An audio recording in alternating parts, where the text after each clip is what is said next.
Picture this, a massive iron cauldron, flames crackling beneath it, water beginning to bubble, and slowly, deliberately, a human being is lowered into that scalding death trap while crowds gather to watch. This isn't medieval fiction or torture chamber fantasy. This was legal execution in Tudor England, sanctioned by King Henry VIII himself. Yes, you heard that correctly.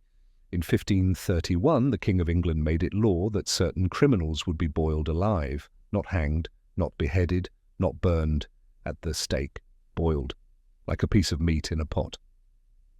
Most people have never heard of this execution method because it was so horrifically extreme that it was used exactly twice in English history before being hastily abolished. The very rarity of these executions speaks to their unimaginable cruelty. Even in an age where public hangings were entertainment and torture was standard legal procedure, boiling alive crossed a line that made hardened Tudor audiences flee in revulsion. The method was so disturbing that official records were deliberately obscured, contemporary accounts were suppressed, and later historians seemed reluctant to discuss the full details of what actually happened at Smithfield on those two terrible days in the 1530s and 1540s. But the evidence exists. Buried in parliamentary records, mentioned in diplomatic correspondence and whispered about in contemporary letters, the truth of England's most horrific legal experiment can still be uncovered. Two people died this way. Their names were Richard Roos and Margaret Davy, and their deaths would forever change how England thought about justice, punishment, and the limits of royal power. But before we can understand how such a monstrous punishment came to exist, we need to understand the mind of the king who created it. Henry VIII lived in mortal terror of poison, not just concern, not mere caution, absolute consuming paranoia that shaped every meal, every drink, every moment of his royal existence. This wasn't entirely unreasonable. By 1530, Henry had made enemies across Europe. His divorce from Catherine of Aragon, his break with the Catholic Church, his declaration as supreme head of the Church of England, these weren't just personal decisions. They were acts of war against the most powerful religious and political forces of his time. Foreign monarchs wanted him dead. Catholic nobles plotted against him. Even within his own court, loyalty was never certain. And poison was the perfect weapon for such enemies. It required no sword skills, left no immediate evidence, and could strike anywhere at any time. Henry's father, Henry VII, had lived under similar threats, employing food tasters and maintaining elaborate security protocols around every meal. These childhood memories of paternal paranoia shaped young Henry's worldview from his earliest years. But where his father had been cautious, Henry VIII became obsessed. The royal kitchens operated like military installations. Every ingredient was inspected, every dish was tasted multiple times, and even the water was tested before reaching the king's lips. Servants lived under constant suspicion, knowing that a single unexplained illness in the royal household could cost them their lives. But Henry's paranoia went beyond mere security measures. He began to see poisoners everywhere, not just potential assassins, but anyone who might use this invisible weapon for any purpose. In his mind, poison wasn't just a threat to royalty, it was a crime so uniquely treacherous, so impossible to defend against, that it demanded unprecedented punishment. The tipping point came in February 1531, when poison actually struck close to home, not at Henry's own table, but at the household of John Fisher, Bishop of Rochester, one of Henry's most prominent opponents in the divorce proceedings. This wasn't coincidence, this was opportunity, and Henry seized it with both hands, transforming his personal terror into the law of the land. On a cold morning in 1531, Parliament assembled to hear a proposal that would shock even the hardened legislators of Tudor England. King Henry VIII wanted to create a new crime with a new punishment, one that would make the headsman's axe seem merciful by comparison. The crime was murder by poison. The punishment was death by boiling alive. The proposed act for poisoning was specific in its horror. Any person convicted of murder by poison would be boiled to death in water or lead. The law didn't just authorize this punishment, it mandated it. Judges would have no discretion, no option for mercy. Conviction meant the cauldron. But the true diabolical genius of Henry's law lay in its methodology. This wouldn't be the quick death of dropping someone into already boiling water. The condemned would be placed in cool water, then slowly heated until death came, a process designed to maximize agony and extract every possible moment of suffering from its victims. Parliament, cowed by royal authority and terrified of Henry's increasingly unpredictable temperament, passed the law with minimal debate. Those few voices that questioned the measure were quickly silenced by the implied threat of royal displeasure. Thomas Cranmer, Henry's own Archbishop of Canterbury, privately expressed reservations about the precedent such extreme punishment would set. But even he dared not oppose the king directly. When Henry's will was involved, survival often depended on silence. The law was crafted with bureaucratic precision that made its horror even more chilling. Special cauldrons would need to be constructed, execution sites prepared, and procedures established for what would essentially be public torture, sanctioned by the highest authorities in the land. The choice of execution location wasn't random. Smithfield, just outside London's walls, had long been associated with purification through fire. Heretics had burned there. Criminals had died there. Now it would host a new form of purification, one that would test the limits of even Tudor England's tolerance for brutality. The law was passed. The stage was set. All that remained was finding the first victim. They didn't have to wait long. Richard Roos, a cook in Bishop Fisher's household, was about to make culinary history in the most horrific way imaginable. Richard Roos woke up on February 17, 1531, with no idea that he was about to become the first person in English history to be legally boiled alive. He was just a cook, trusted with preparing meals for one of England's most prominent bishops. By nightfall, he would be the most hunted man in London. The morning started normally enough. Roos prepared breakfast for Bishop John Fisher's household, porridge, a simple meal served to both the bishop's family and the poor people who regularly received charity at Fisher's table. It was an act of Christian kindness that Fisher was known for throughout London. But something went catastrophically wrong with that porridge. Within hours of eating it, 17 people fell violently ill. The symptoms were unmistakable: violent vomiting, convulsions, agonizing abdominal pain. 2 victims died, including a poor woman who had come seeking charity and instead found only suffering. The investigation was swift and merciless. Tudor authorities didn't waste time on modern concepts like forensic evidence or burden of proof. The porridge had made people sick. Roos had prepared the porridge, therefore Roos was guilty. The logic was medieval, but the consequences would be unprecedented.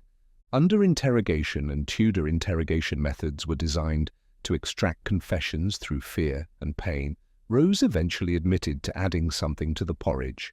What exactly he used remains unclear from surviving records. Some accounts suggest mercury, others mention arsenic, but the specific poison matters less than the fact that he confessed.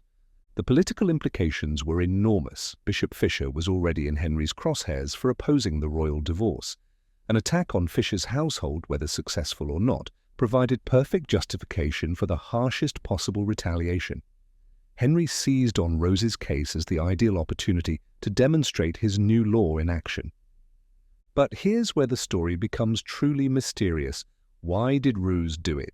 Contemporary accounts offer conflicting explanations. Some suggest he was bribed by Fisher's enemies, possibly even agents working for the king himself. Others claim he acted in a moment of madness or desperation. The cook's own confessions, extracted under torture, were contradictory and unreliable.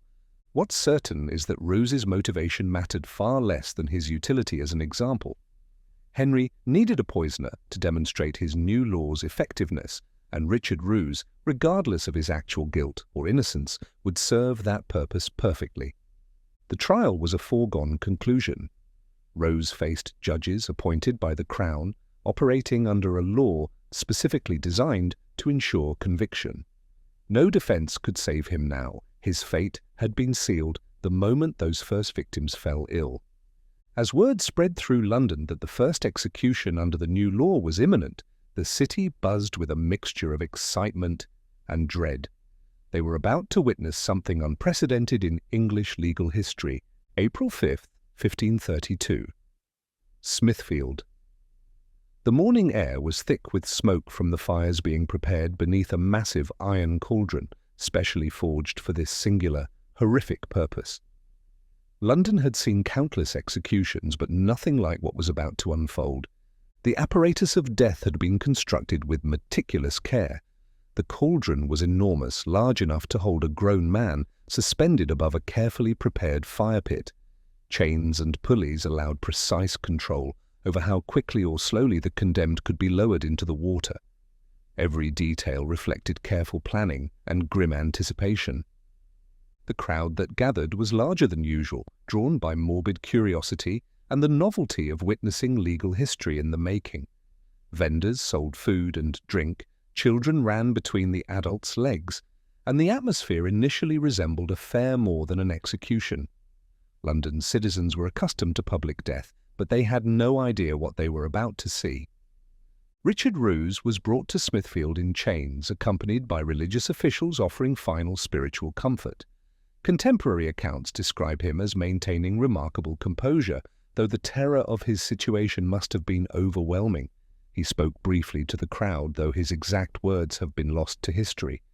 The execution began with Roos being stripped and carefully lowered into the cauldron while the water was still cool. This detail, preserved in official court records, reveals the calculated cruelty of Henry's punishment. The victim would experience every moment of the escalating agony with full awareness. As the fires beneath the cauldron were lit and the water began to warm, the crowd's mood shifted dramatically. The festive atmosphere evaporated, replaced by an uncomfortable silence, as people realized they were witnessing something that pushed far beyond acceptable boundaries of human decency. The water heated slowly, methodically. Witnesses described Rose's initial attempts to climb out, frustrated by the chains that held him in place. As the temperature rose, his movements became more frantic, then desperate, then eventually weak as shock and pain overwhelmed his system. Several contemporary accounts mention pregnant women in the crowd becoming violently ill and fleeing the scene. Others describe hardened spectators, people who had watched dozens of hangings and beheadings, turning away in revulsion. Even by Tudor standards, this was crossing a line. The execution took what witnesses described as an agonizingly long time. Unlike the quick death of a sword or the relatively swift strangulation of hanging, boiling was designed to maximize suffering. Every minute stretched into eternity for both victim and observers. Official records noted the exact time of death with typical Tudor bureaucratic precision, but these dry legal documents couldn't capture the human horror of what had transpired. The crowd dispersed in unusual quiet, without the animated discussions and carnival atmosphere that typically followed public executions. Richard Roos was dead, but his death had accomplished something Henry VIII never intended. Instead of demonstrating royal power and deterring future crimes, it had revealed the moral bankruptcy of extreme punishment. The seeds of the law's eventual abolition were planted in the revulsion of those who witnessed its first implementation. But Henry wasn't done yet. 10 years later, the cauldrons would be prepared once more. For 10 years after Richard Roos's horrific death, the boiling law lay dormant. Not because Henry had developed mercy, but because no one else was convicted of murder by poison. The extreme punishment had seemingly achieved its deterrent effect, or perhaps prosecutors were reluctant to pursue cases that would require them to orchestrate such barbaric spectacles. But in 1542, the machinery of death stirred back to life. This time, the victim would be even more tragic than the first. Margaret Davy, a young servant barely out of childhood, whose alleged crime would shock even those who had grown accustomed to Tudor justice's harsh realities. Margaret worked in what court records describe as a respectable household, following the typical pattern for young women of her class. Domestic service offered wages and training for eventual marriage and motherhood. She had no way of knowing that her employment would lead directly to Smithfield's cauldrons. The incident that sealed her fate occurred during what should have been a routine day. Margaret prepared food for her employer's family, as she had done countless times before. But this meal would be different. Several household members fell violently ill after eating, leading to immediate accusations of deliberate poisoning. The investigation followed procedures now well established since Rose's case. Suspicion focused immediately on those with access to food preparation, and Margaret's youth and apparent innocence made her an unlikely but convenient target. In Henry's increasingly paranoid England, convenient targets were often sufficient. Under interrogation, Margaret's responses were confused and contradictory. Whether this reflected guilt, terror, or simply the natural reaction of a young woman facing accusations that carried a death sentence, we cannot know. Tudor interrogation methods made honest answers nearly impossible for anyone, let alone a frightened servant girl. The evidence against Margaret was almost entirely circumstantial. No specific poison was identified, no clear motive established, and no witnesses observed any deliberate contamination. But in a legal system designed to serve royal paranoia rather than pursue truth, suspicion often sufficed where proof was lacking.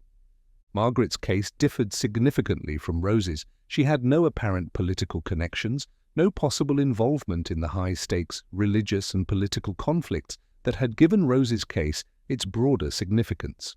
Her alleged crime seemed purely personal, making the extreme punishment even harder to justify. Yet Henry's law made no distinctions based on motive or circumstance.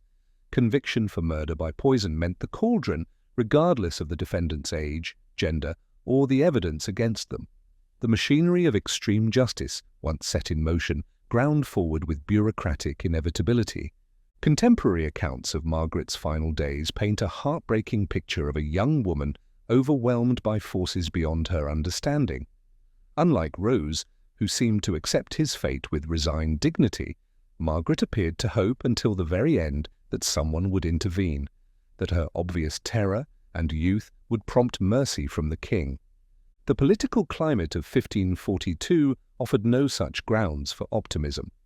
Henry's paranoia had only deepened with age, his willingness to destroy perceived enemies had grown more pronounced, and his need to demonstrate absolute power had become an obsession that overruled all other considerations. Margaret Davy would become the second and final victim of Henry's barbaric law, but her death would prove so revolting that it would ensure no one else would ever suffer the same fate. Margaret Davy's execution took place on March 28, 1542, and from the moment preparations began, it was clear that something fundamental had changed in London's attitude toward extreme punishment.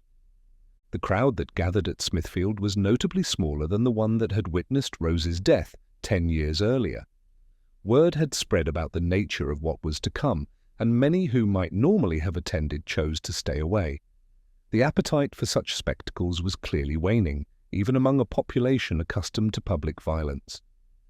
Margaret was brought to the scaffold in a state that witnesses described as pitiable.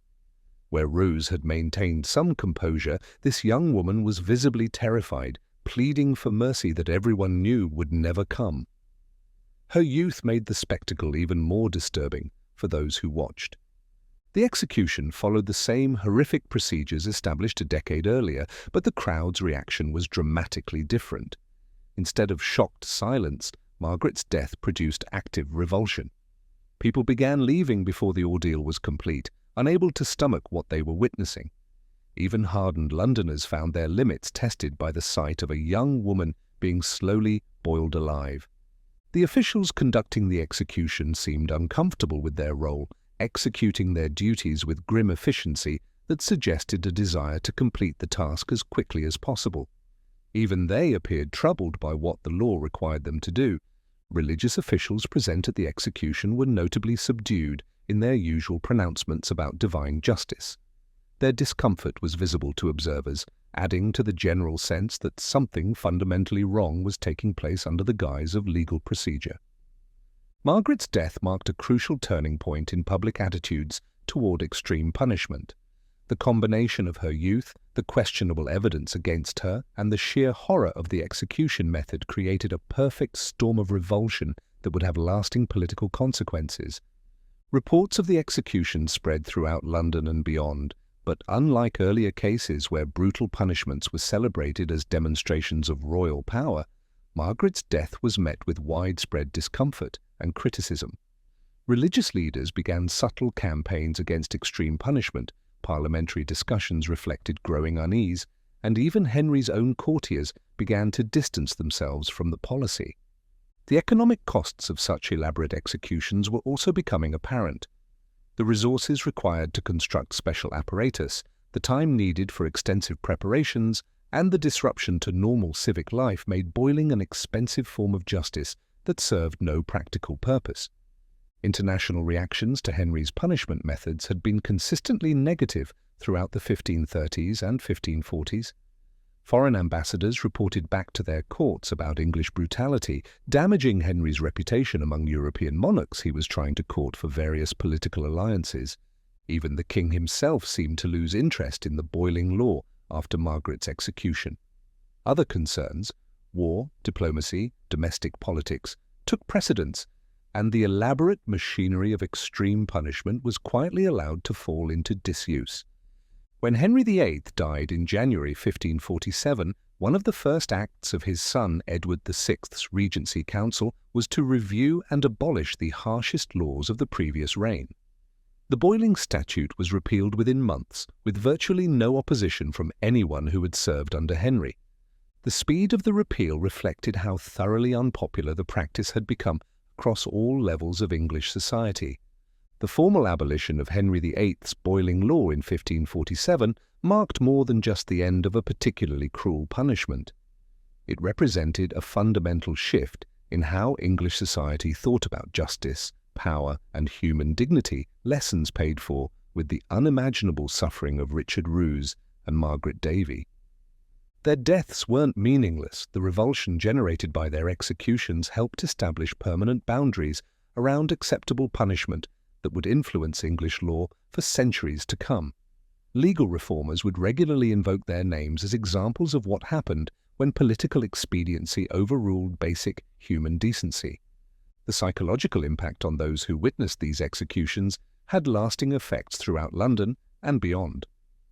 Accounts from later in the 16th century describe continued reluctance to attend public executions and a general souring of public appetite for brutal spectacles that had previously been popular entertainment. The practice highlighted fundamental questions about the purpose of punishment that remained relevant long after the Tudor period ended.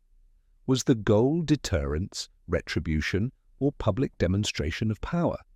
The failure of boiling to achieve any of these aims effectively became a powerful argument for more measured approaches to justice. Legal professionals used these cases as cautionary examples when training future generations of judges and lawyers. The importance of maintaining professional ethics even under pressure from political authorities became a central theme in legal education, partly inspired by the horrors they had been forced to implement during Henry's reign. The international reputation damage caused by these executions took decades to repair. English diplomats throughout the Elizabethan period found themselves defending their nation's commitment to civilized values, often by explicitly referencing the reforms that had abolished Henry's most extreme laws. The detailed records kept of these executions, while horrifying in their content, provided invaluable documentation for later scholars studying the relationship between law and political power. These documents became foundational texts in developing theories about limited government and constitutional monarchy. Popular memory of the boiling executions lived on in ballads, stories, and folklore long after the practice ended. These cultural artifacts served as informal checks on later attempts to implement extreme punishments as public memory of past horrors influenced resistance to new brutalities. But perhaps the most important legacy of Richard Roos and Margaret Davy lies in what their deaths taught England about the dangers of unchecked royal power. The ease with which Henry had implemented such extreme measures highlighted the need for legislative oversight of executive authority, contributing to England's gradual evolution toward constitutional monarchy. The fact that England never again resorted to execution by boiling demonstrates that some moral boundaries, once crossed and recognized as wrong, can be permanently established. The horror these two people endured created a collective memory that served as a permanent barrier against future attempts at similar brutality. Today, as we grapple with our own questions about justice, security, and the proper limits of government power, the stories of Richard Roos and Margaret Davey remain disturbingly relevant.